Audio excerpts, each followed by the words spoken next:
Ready to move in premium triplex villas at Kollur APR Projects. TV Chirala ఈరోజు మనం Chirala bus standing ప్రాంగణంలో ఉన్నామండి.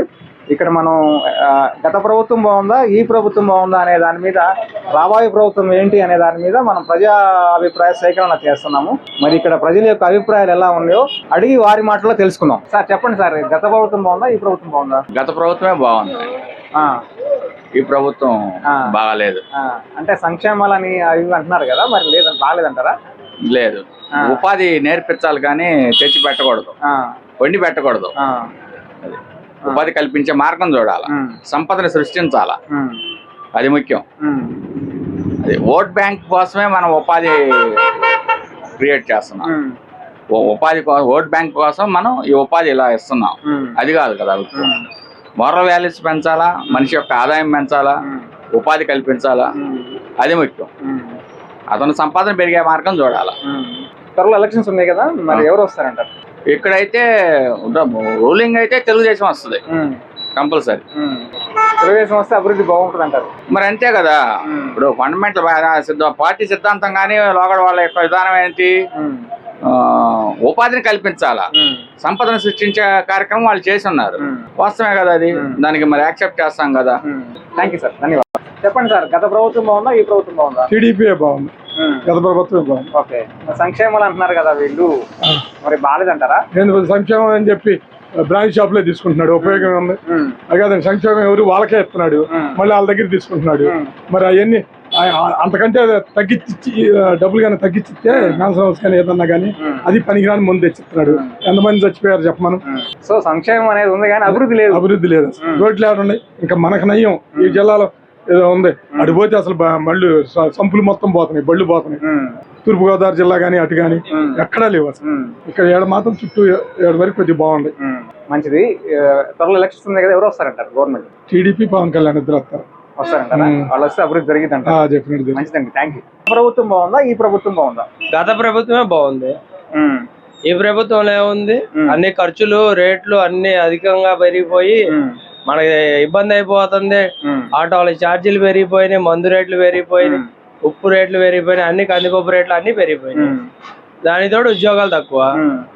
ఈ ప్రభుత్వం, నెక్స్ట్ ప్రభుత్వం జనాలు అందరూ వ్యతిరేకిస్తున్నారు. ఆల్రెడీ నెక్స్ట్ ప్రభుత్వం టీడీపీ వచ్చిందని అందరూ అనుకుంటున్నారు. ఏమో మనం చూడాలి, ఎదురు చూడాలి. అంటే జగన్ సంక్షేమాలు ఇస్తున్నారంట కదా, మరి ఇస్తున్నారు. లబ్ధి పొందే వాళ్ళు పొందొచ్చు, దాంట్లో తప్పలేదు.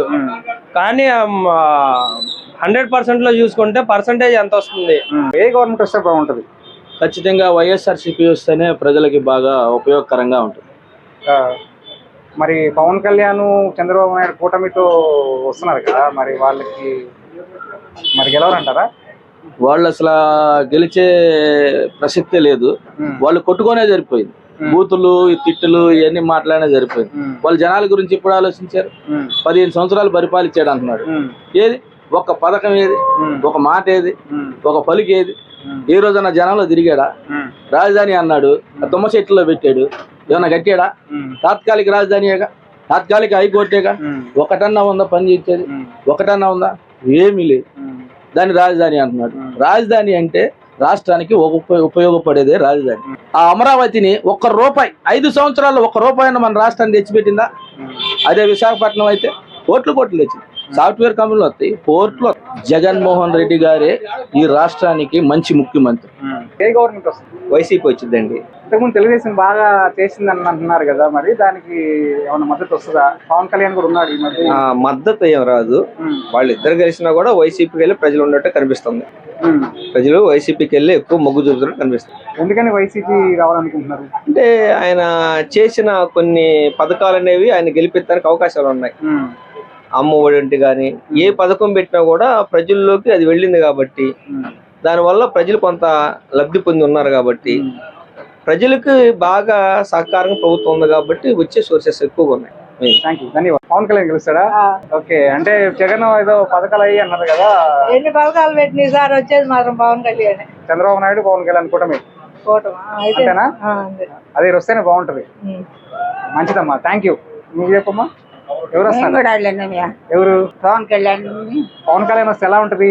బాగుంటుంది. బాగున్నాం అంటే ఎలా? ఆయన కొత్త కొత్త పద్ధతులు తీసుకొస్తాయంటారా? చెప్పండి 2 మాటలు. ఒకసారి ఆయన చూసాక ఒకసారి ఈయన కూడా చూడాలి. ఉండిద్దండి తన మాట ప్రవర్తన.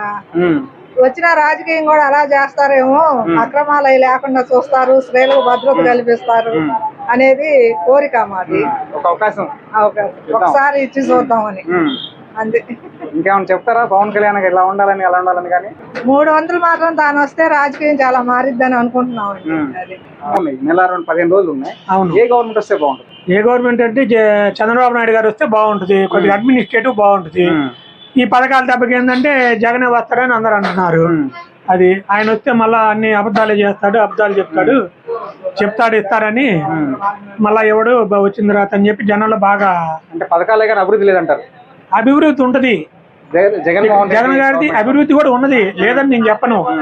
కానీ వ్యతిరేకత ఎక్కువ ఉంది కొద్దిగా. అది అంటే అభివృద్ధి ఉంది, పథకాలు జనానికి చేరుతున్నాయి, వాలంటీర్స్ యొక్క ఇది కూడా బాగుంది, సచివాలయాలు పెట్టారు చాలా బాగుంది. వాస్తవంగా ఏ సర్టిఫికేట్ కావాలన్నా కూడా మనం పోయి సాయంత్రంలో తెచ్చుకోగలుగుతున్నాము. ఇవన్నీ మాత్రం ప్రజల వద్ద పరిపాలన అనేది బాగానే ఉంది. అది కొద్దిగా ఏంటంటే కొద్దిగా వ్యతిరేకత అనేది మరి ఎలా వచ్చిందో ఏందో వచ్చేసింది. అది చంద్రబాబు నాయుడు గారు ఏంటంటే మాట చేస్తాడు కానీ మాట తప్పుతాడు, అది మాత్రం గ్యారెంటీ. నెక్స్ట్ జగన్ గారే రావచ్చు. జగనన్న రావాలి నెక్స్ట్ కూడా. ఆయన పథకాలన్నీ ప్రజలకి బాగా సమృద్ధిగా ఇవ్వాలి, ఆయన అభివృద్ధిగా చెందాలి, ప్రతి ఒక్కరికి పథకాలు అధికంగా ఇవ్వాలి జగనన్న.